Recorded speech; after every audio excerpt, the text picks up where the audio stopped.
Happy Wonder Woman Day. It's the 80th anniversary of Wonder Woman's creation of the comic books. Yeah. And Greg, our representative from Dragons Are Comic and Fantasy, tell us a little bit what's going on in celebration for Wonder Woman's 80th anniversary. Well, there's several, right here, for example, there are several Wonder Woman Day comics that you can get at your local comic book shop.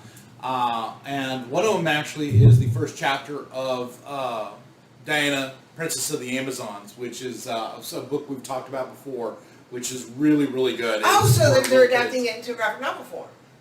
Well, it was always a graphic novel. It was a small graphic novel. It was small, but they're doing it in But they did a comic.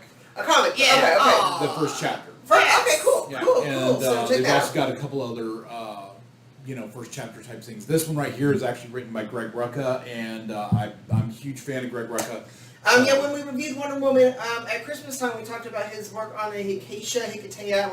I'm not sure how to pronounce it. Yeah. I've been calling it Hikatea, but which is an incredible story. If you get a chance to read that, that's my favorite. Anything by Greg Rucka is going to be anything, yes, but it's one of my favorite Wonder Woman stories of all time, and it's a good standalone graphic novel. So you don't get bogged down by other Wonder Woman history. It's just a wonderful piece of comic book art. It's really hard to say what my favorite Wonder Woman is. I mean, I really love The Spirit of Truth. Written by Paul Dini. Paul Dini and Mark Waid. Any of their stuff. It's worth buying. The art is fantastic in that one. Well, I mean, it's Alex Ross. Yeah, it's breathtaking.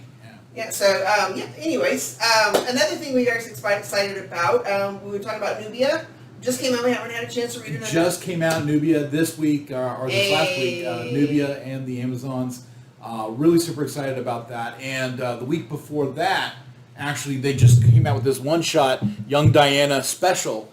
So it's Wonder Woman, The Adventures of Young Diana, and it's a special one-shot, and I highly suggest it. I just bought it today, and I'm going to be reading it, because I love these adventures of Diana before she becomes Wonder Woman. They actually released a couple of novels. I think the first one is Diana and the Island of No Return. It's Diana. I think it's Diana, the Island of No Return, which is one of these Wonder Woman Young Adventures, just before she becomes Wonder Woman. And I love how she grew up on Themyscira and seeing her perspective of growing up, because she was the only child. Right. Well, it depends on the continuity, because sometimes there was also Donna. Yeah, true. Yeah, so depends. Yeah, I grew up in the era where Donna was made for her as a companion, but the current continuity is kind of out there. Just like they go back and forth on the continuity with Nubia's origin. Yes. The thing about Nubia though is that it's just finally, after all this time, because she's been around for a long time, they're finally incorporating her into the main continuity and giving her day. She's one of the most underrated Wonder Womans in my opinion. I've always been fascinated by her character since I was younger, and having her in the main continuity, especially having her take over as the Queen of the Amazons, is very exciting, and I want to see where that's going in the comic book. I know they in Future State, I think that the Nubia story in the Future State was like one of the better stories. Yeah, that was my favorite.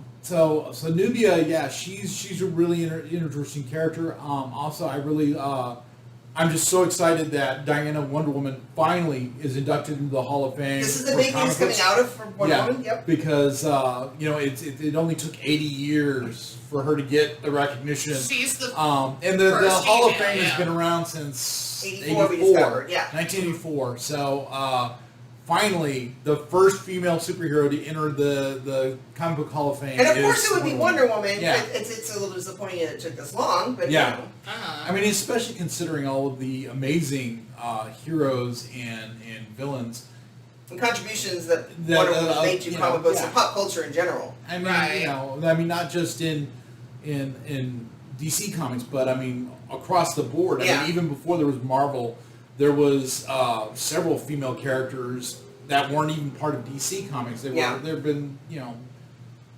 female characters throughout the entire history of comic books. Yeah. So it's frustrating that still to this day, women are not being represented and getting the recognition they deserve. Well, Wonder Woman's kicking down another door, so. On that note, make sure you're keeping up with us here every week, every weekday at 3 o'clock. We should be having new content for you. And make sure you're checking out our Patreon, which we're about to put some new content up on there, some unique content and fun stuff. And we love you. Make sure you follow on bradsredweb.com and catch us at Twitter. Also at bradsredweb.com. Look for our Diana Wonder Woman episodes. We have multiple episodes where we actually dove into Wonder Woman, went through the entire history, talked about the entire video history and video and film. I mean, like, did you know that the first cartoon that she showed up in, Scooby-Doo? It was Brady Bunch Kids. It was the Brady Bunch Kids. It was the Brady Bunch Kids. The Brady Bunch Kids. Yes. Right. I knew it was something. Yes. I knew it was something. It was the Brady Bunch Kids, and then of course the Super Friends. And then the Super Friends. But yeah, so it's just really exciting to delve into the history of Wonder Woman, and she's such a fun and wonderful character that I'm always fascinated whenever I get to read more about Wonder Woman. Yeah. All right. So happy birthday, Wonder Woman! 80th birthday. You look 80th fabulous birthday. for 80 or more. And we look forward to talking to you later. Thanks again for joining us on the Red Web. All right. Bye. Take care. Bye.